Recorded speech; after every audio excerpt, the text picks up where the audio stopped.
لوگ ہیں انہوں نے 18ویں ترمیم پر تبصرے شروع کر دیے ہیں. ان خدا کے بندوں کو کوئی سمجھائے کہ ترمیم آئین کی جو ترمیم ہے اس کے لیے دونوں ایوانوں میں 2/3 اکثریت درکار ہوتی ہے, اور یہ ایسا نہیں ہوتا کہ آپ جو ہے وہ بیٹھ کے اور مرضی آئی, سادہ قانون سازی نہیں ہے کہ ایک ایوان سے بھی کروا لی تو دوسرے سے بھی کروا لی. آئینی ترمیم ہے, اس کا ایک پراپر پورا ایک طریقہ کار ہے. وہ بل ہوتا ہے پیش, پھر وہ کمیٹی میں جاتا ہے, کمیٹی میں ساری چیزیں ہوتی ہیں, اس کے بعد اس کی ڈیویژن ہوتی ہے, اس کی ووٹنگ ہوتی ہے, اس کا ایک پورا مکمل میکینزم ہے.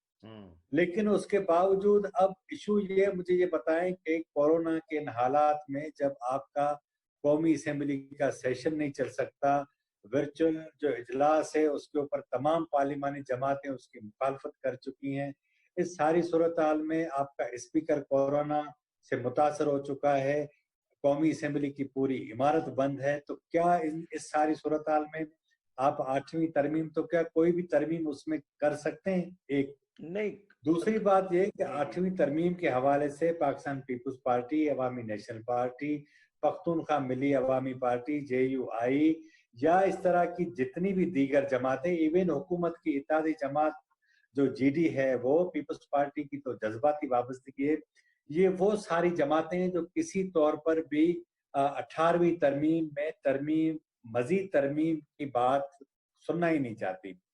نون لیگ یہ ضرور بات کرتی ہے لیکن اس کا بھی پس منظر ہے.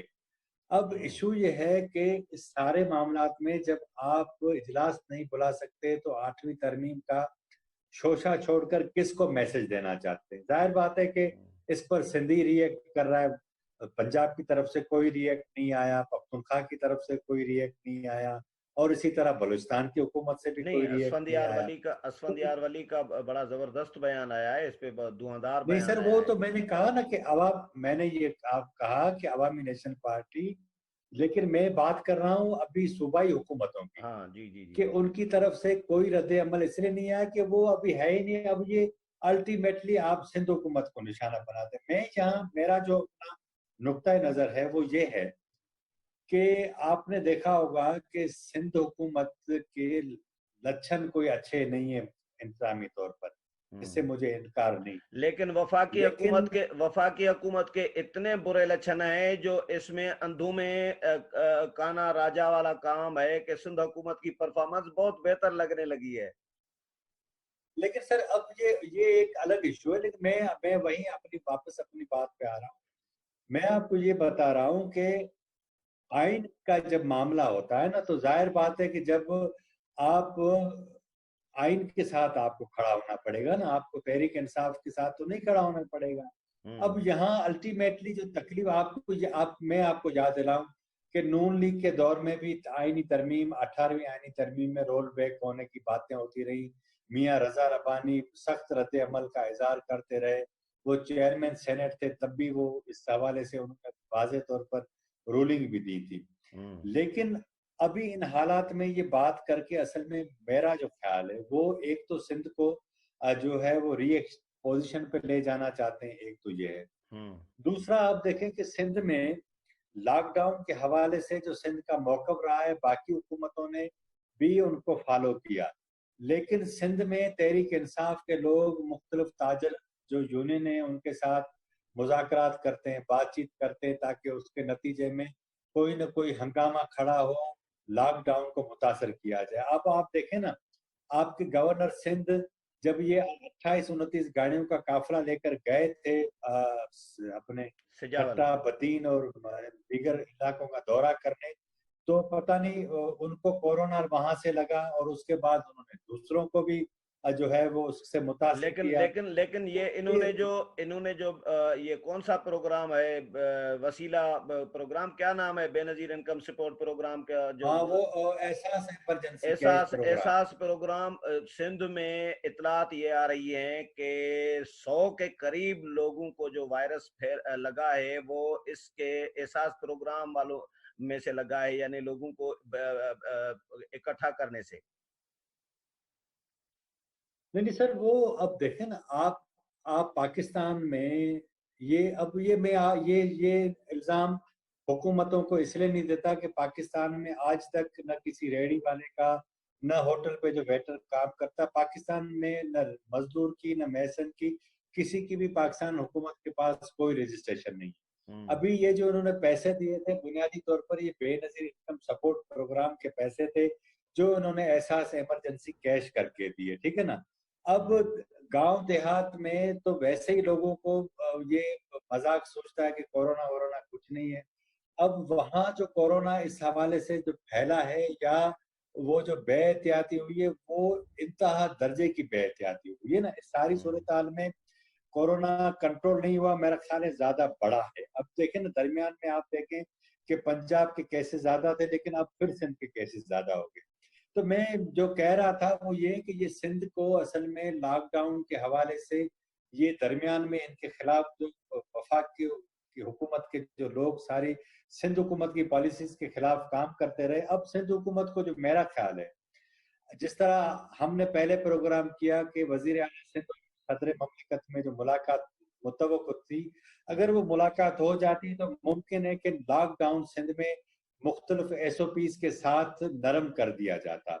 لیکن اب سندھ حکومت کو خوف یہ ہے کہ وفاقی حکومت اور اس کے لوگ لاک ڈاؤن کو متاثر کر کے سندھ میں کورونا پھیلانا چاہتے ہیں تاکہ ان کا صحت کا نظام جواب دے جائے اور اس کے بعد جب لوگ جو ہے وہ سڑکوں پر بیمار پڑے ہوں کورونا سے متاثر پڑے ہوں اور اس طرح کی صورتحال پیدا ہو کہ لوگ مرتے جائے اس کے بعد یہ ان کے اوپر چڑھ دوڑیں. ایک طرف تو سندھ میں پیپلز پارٹی کی گورننس کی وجہ سے بیزاری میں اضافہ ہوا ہے, دوسرا یہ کہ local body system Peoples Party نے بالکل جس طرح دیگر صوبوں میں دیگر جماعتوں نے لوکل باڈی سسٹم کو کمزور کیا اسی طرح پاکستان پیپلز پارٹی نے بھی لوکل باڈی سسٹم کو کمزور کیا ہے.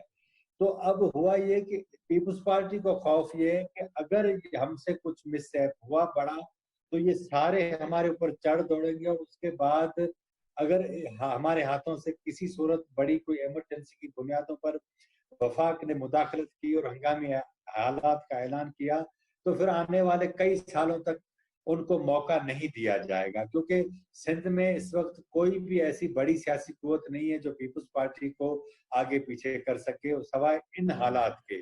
تو پیپلز پارٹی کو خوف یہ ہے اور اسی وجہ سے وہ لاک ڈاؤن کے معاملے پر بات سننے کے لیے تیار نہیں. یہ میرا موقف ہے.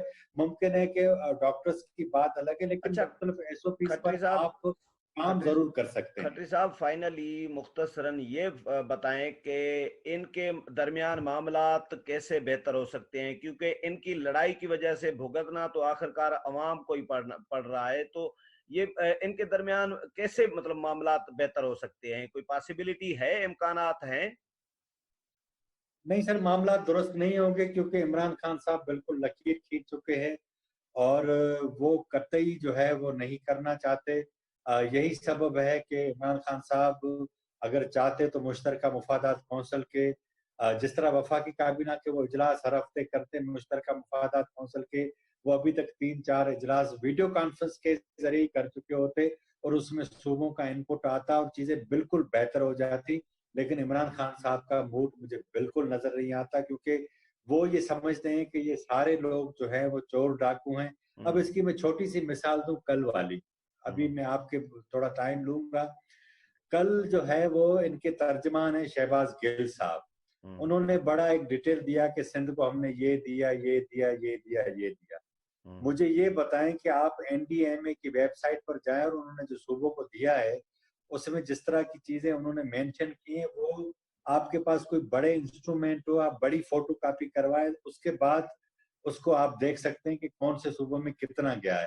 مجھے تو حیران کی یہ ہے کہ سندھ کے اندر جتنے کیسز ہیں میں نے وہ رپورٹ این ڈی ایم اے کی پر جتنی چیزیں گئی ہیں نہیں پڑھی نہیں ہے لیکن مجھے یقین ہے کہ اتنی ڈسٹریبیوشن وہاں نہیں ہوئی جتنی سندھ کو ضرورت ہے. تو یہ اصل میں باتیں بہت کرتے ہیں, ان کو اصل میں باتیں کرنے کا بڑا شوق ہے, گالیاں دینے کا بڑا شوق ہے, لیکن ان حالات میں جب آپ جن حالات سے گزر رہے ہیں ان حالات میں بیٹھ کے آپ کو لوگوں کو نکالنا ہوگا. اور میں آج آپ کو ایک اور بھی بات بتاؤں کہ آپ کم سے کم 2 سال اس میں سے نہیں نکلنے جا رہے, یہ آپ ذہن میں رکھیں. آپ کو پاکستان جن حالات میں پاکستان کے ساتھ 100 پیاز اور 100 جوتے کھانے والا معاملہ ہونے جا رہا ہے. آپ کی معیشت بھی ڈوب جائے گی, آپ کے لوگ بھی نہیں بچیں گے, اور آپ کا کاروبار بھی نہیں کھلے گا. میرا خیال ہے کہ ان کو ہوش کے ناخن لینے چاہیے اور سب سے مل بیٹھ کے آپ کو یہ بات کر کے حل نکالنا چاہیے. میں آپ کو یہ بھی بتاؤں کہ اگر اس میں کامیاب ہو گئے تو اس کا سہرا وزیر اعظم کو جائے گا، اور اگر ناکام بھی ہوتے ہیں نا تو یہ ساری ناکامی وزیر اعظم کے سر جائے گی، کسی کے ظاہر ہے بھی نہیں. پورے ملک کو بھگتنا پڑے گا. چلیں، بہت شکریہ کھٹی صاحب. ویورز، کھٹی صاحب کی رائے آپ نے سنی. اگلے پروگرام میں پھر ملاقات ہوگی، تب تک اجازت چاہتا ہوں. اللہ حافظ.